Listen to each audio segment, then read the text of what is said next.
السلام عليكم، ازيكم حبايبي؟ يا رب تكونوا بخير.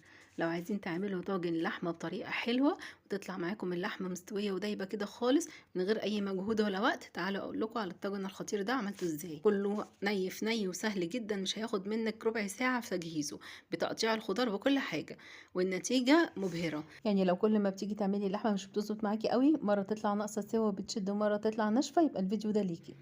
قدمت مع رز بشعرية وشوية سلطة وكان غدا تحفة. الميزة فيه انك مش هتستخدمي حاجات كتير ولا ادوات كتير، كله كده في طاجن واحد، وينفع جدا في العزومات. يعني لو جايلك ضيوف ولا حاجة تحضريه بكل سهولة وتقدميه.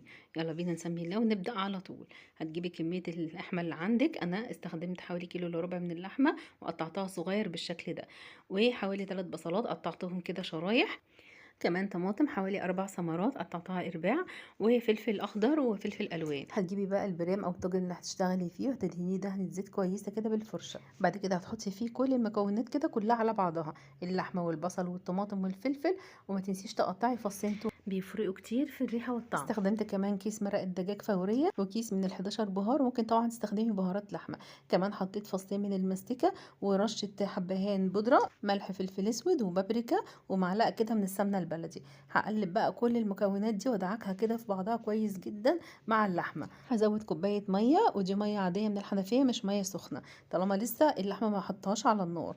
وبعد كده هحط بقى على الوش قطعتين كده من الليه وقرنين فلفل اخضر حاميين، بس مش هفتحهم علشان ما تبقاش حاميه قوي. وحطيت ورقه زبده بلها ميه علشان ما تنشفش وتتحرق، وغطيت الطاجن كله بفويل. هدخله بقى الفرن على الشبكه في النص، هيقعد تقريبا من ساعه ونص لساعتين الا ربع. اول نص ساعه دخلته على اعلى درجه حراره عندي في الفرن 240، وبعد كده نزلت درجه الحراره ل 200 بس، وسبته بقى بقيه الوقت. واخر ربع ساعه بشيل الفويل وورقه الزبده علشان ياخد كده لون من على الوش ويتشمع.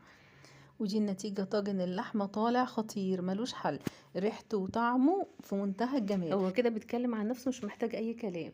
اللحمة دايبة جدا، كمان الصوص اللي طالع ده طعمه خطير، احلى من طعم اللحمة نفسها. ممكن يتغمس كده بالعيش او يتحط فوق الرز، طعمه روعة.